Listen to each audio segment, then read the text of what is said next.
The 14th of April, 1912. Talk at Union Meeting of Advanced Thought Centers, Carnegie Lyceum, West 57th Street, New York. Notes by Mountfort Mills and Howard McNutt. I have come from distant lands to visit the meetings and assemblies of this country. In every meeting, I find people gathered, loving each other. Therefore, I am greatly pleased.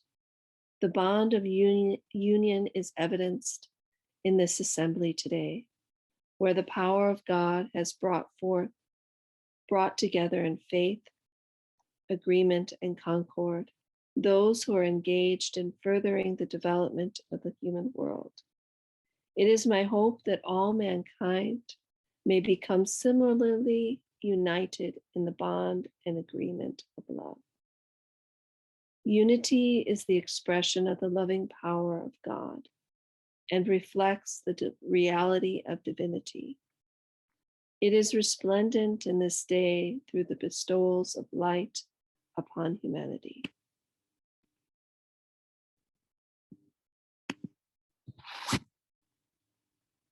Throughout the universe, the divine power is effulgent in endless images and pictures. The world of creation, the world of humanity, may be likened to the earth itself, and the divine power to the sun. This sun has shone upon all mankind.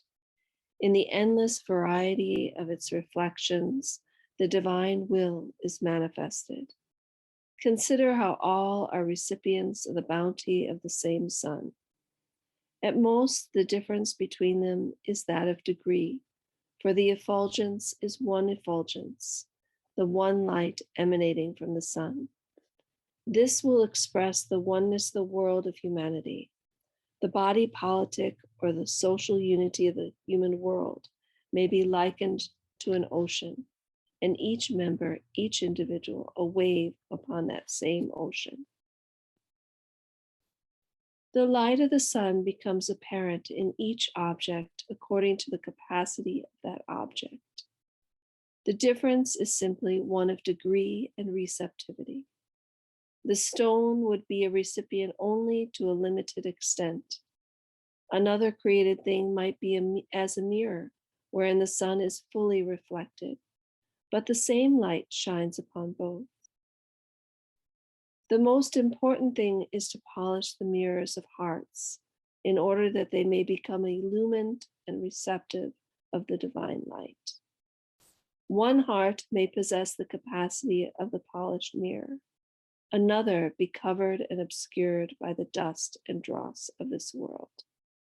Although the same sun is shining upon both, in the mirror which is polished, pure, and sanctified, you may behold the sun in all its fullness, glory, and power, revealing its majesty and effulgence.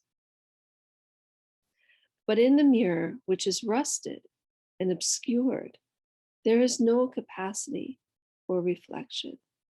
Although, so far as the sun itself is concerned, it is shining thereon and is neither lessened nor deprived. Therefore, our duty lies in seeking to polish the mirrors of our hearts in order that we shall become reflectors of that light and recipients of the divine bounties which may be fully revealed through them. This means the oneness of the world of humanity. That is to say, when this human body politic reaches a state of absolute unity, the effulgence of the eternal sun will make its fullest light and heat manifest. Therefore, we must not make distinctions between individual members of the human family.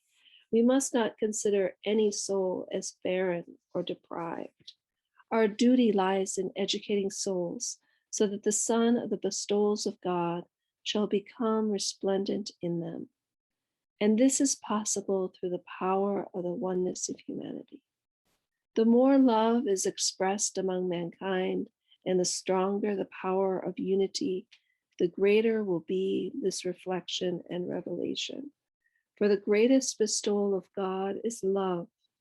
Love is the source of all the bestowals of God. Until love takes possession of the heart, no other divine bounty can be revealed in it. All the prophets have striven to make love manifest in the hearts of men. Jesus Christ sought to create this love in the hearts. He suffered all difficulties and ordeals that perchance the human heart might become the fountain source of love. Therefore, we must strive with all our heart and soul that this love may take possession of us, so that all humanity, whether it be in the East or in the West, may be connected through the bond of this divine affection. For we are all the waves of one sea.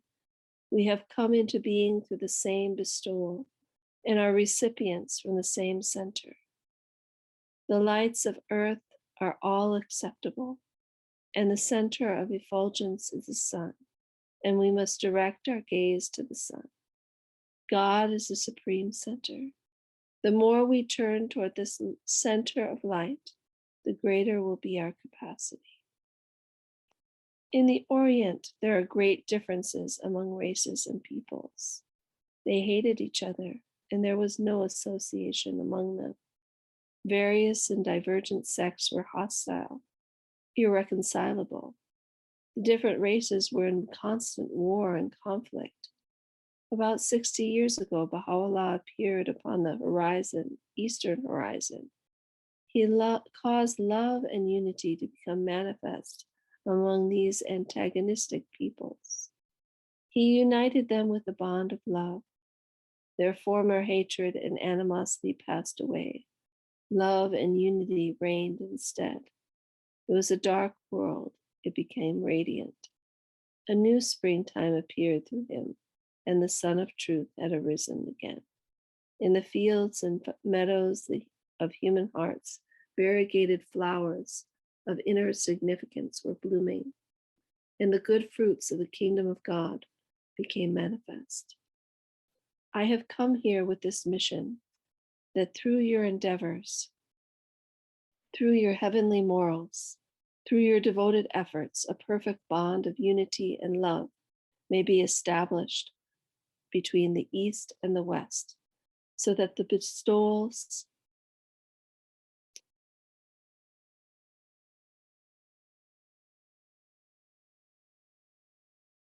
of God may descend upon all, and that all may be seen to be the parts of the same tree, the great tree of the human family. For mankind may be likened to the branches, leaves, blossoms, and fruit of that tree. The favors of God are unending, limitless.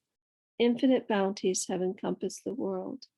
We must emulate the bounties of God, and just as each one of them, the bounty of life, for instance, surrounds and encompasses all, so likewise we may be connected and blended together until each part shall become the expression of the whole.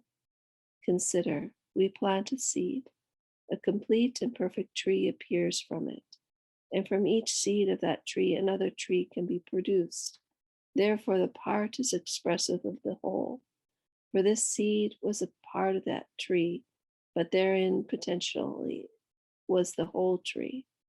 So each one of us may become expressive or representative of all the bounties of life to mankind.